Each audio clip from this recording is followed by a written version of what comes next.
Aujourd'hui, nous plongeons dans les secrets de l'aviation militaire pour traquer l'un des avions les plus mystérieux de notre époque, le Pakhda russe.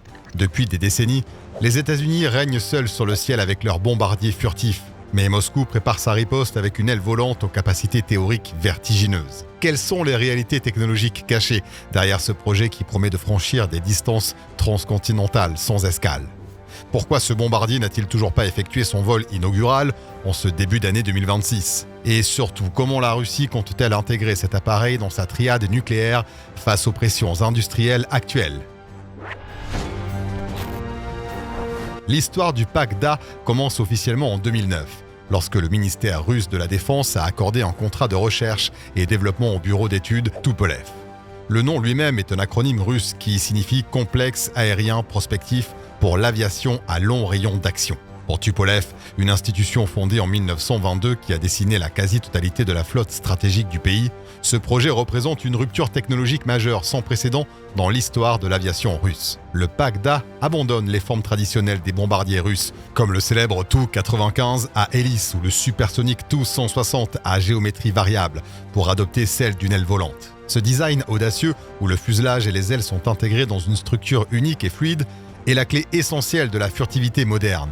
En éliminant les dérives verticales massives et les angles saillants qui réfléchissent les ondes, les ingénieurs cherchent à réduire considérablement la surface équivalente radar de l'appareil. L'objectif est de créer un appareil capable de transporter une charge utile massive, souvent estimée par les analystes autour de 30 tonnes, tout en devenant extrêmement discret face aux systèmes de défense aérienne longue portée les plus sophistiqués. Si une maquette grandeur nature en bois a bien été construite et validée par les autorités vers l'année 2017, le passage complexe de la forme conceptuelle à la production d'un prototype fonctionnel en matériaux composites a rencontré de nombreux obstacles logistiques, retardant de fait la mise en service initialement espérée pour le début des années 2020.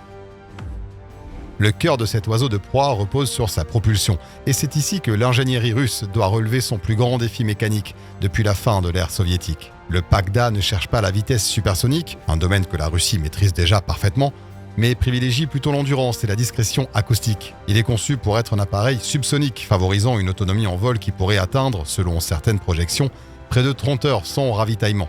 Les moteurs prévus pour cet appareil sont des dérivés directs du puissant NK-3202, qui équipe déjà le bombardier lourd Tu-160M. Cependant, pour le Pakhda, ces turbines massives doivent être profondément modifiées pour garantir une consommation de carburant optimisée et une signature thermique minimale. La conception technique d'une aile volante impose également des contraintes hydrauliques et aérodynamiques extrêmement complexes. L'intégration totale des moteurs à l'intérieur de la cellule est une condition sine qua non pour la furtivité, car elle permet de masquer les parties métalliques mobiles des compresseurs aux ondes radar ennemies. Bien que des schémas de brevets industriels déposés suggèrent des entrées d'air situées sur la partie supérieure de l'appareil, la configuration finale et définitive reste l'un des secrets les mieux gardés au sein de l'usine d'aviation de Kazan. Ce choix technique complexe, s'il se confirme sur le modèle de série, permettrait de limiter la détection radar venant du sol lors des vols à basse altitude, mais il compliquerait grandement la gestion des flux d'air laminaires lors des variations brusques d'angle d'attaque. Chaque décision de conception prise par les ingénieurs de Tupolev est ici un arbitrage délicat entre la performance propulsive pure et la réduction maximale des signatures détectables. L'armement constitue le véritable argument stratégique de ce projet titanesque au coût encore indéterminé. Le Pakhda est destiné à devenir le vecteur principal et le plus moderne des futurs missiles de croisière russes à très longue portée. L'ambition de l'état-major est de pouvoir frapper des cibles stratégiques situées à des milliers de kilomètres, tout en restant prudemment en dehors des zones d'exclusion aérienne adverses. Contrairement à certaines idées reçues circulant dans les médias, la supériorité opérationnelle du Pakhda ne se mesure pas seulement à sa charge utile brute, dont les 30 tonnes théoriques sont impressionnantes, mais surtout à sa capacité inédite à lancer des armes sophistiquées depuis des plateformes furtives.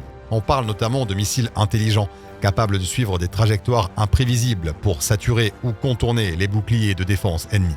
Sur le plan de l'électronique de bord, l'appareil devrait théoriquement disposer de systèmes de communication hautement résilients et de suites de guerre électroniques intégrées, visant à protéger le bombardier dans des environnements électromagnétiques contestés. La Russie investit massivement dans la recherche sur les matériaux absorbants de nouvelle génération et les revêtements composites complexes pour garantir que cette structure massive au décollage puisse s'approcher au plus près de ses objectifs, sans être facilement verrouillée par un système de missiles sol-air.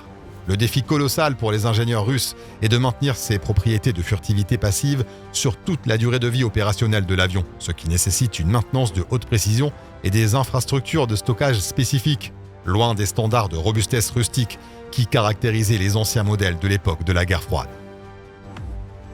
Le calendrier de développement du PACDA est le reflet fidèle des réalités industrielles et économiques de la Russie de ces dernières années. Alors que les premières projections enthousiastes espéraient un vol inaugural pour le milieu de la présente décennie, nous constatons en ce début d'année 2026 que l'appareil est toujours en phase de développement avancé dans les installations de Tupolev. Ce retard notable n'est pas uniquement dû à des problèmes techniques isolés, mais résulte d'une réorganisation globale et profonde des priorités du complexe militaro-industriel. La relance prioritaire de la production du Tu-160M2, une version lourdement modernisée du légendaire Cygne blanc, a mobilisé une part prépondérante des ressources financières, des ingénieurs qualifiés et des capacités de production physique de l'usine de Kazan. De plus, les sanctions internationales sévères ont inévitablement impacté l'accès à certaines marches outils de haute précision et à des composants électroniques nécessaires pour la fabrication de grandes pièces structurelles en matériaux composites. Des documents industriels internes suggèrent toutefois que la construction de plusieurs exemplaires prototypes est actuellement en cours, avec des tests au sol intensifs effectués sur les bancs d'essai des moteurs modifiés. Les experts militaires et les analystes en imagerie satellite évoquent désormais une fenêtre de vol inaugurale située entre la fin 2026 et le courant de l'année 2027. La question cruciale pour Moscou n'est plus seulement de réussir à faire voler cet avion d'exception, mais de déterminer si l'industrie pourra soutenir une production en série viable, alors que le pays doit simultanément entretenir et moderniser sa flotte stratégique existante de Tu-95MS et de Tu-22M3 pour maintenir sa force de dissuasion à un niveau d'alerte opérationnel constant. Pour terminer cette exploration, le PACDA représente indiscutablement le sommet de l'ambition aéronautique russe pour le XXIe siècle. Passer d'une aviation traditionnelle basée sur la force brute et la vitesse supersonique à une aviation moderne axée sur la discrétion et l'endurance est un virage stratégique majeur que seul un cercle très restreint de nations, comme les États-Unis avec le B-21 ou la Chine avec le H-20, tentent actuellement de négocier.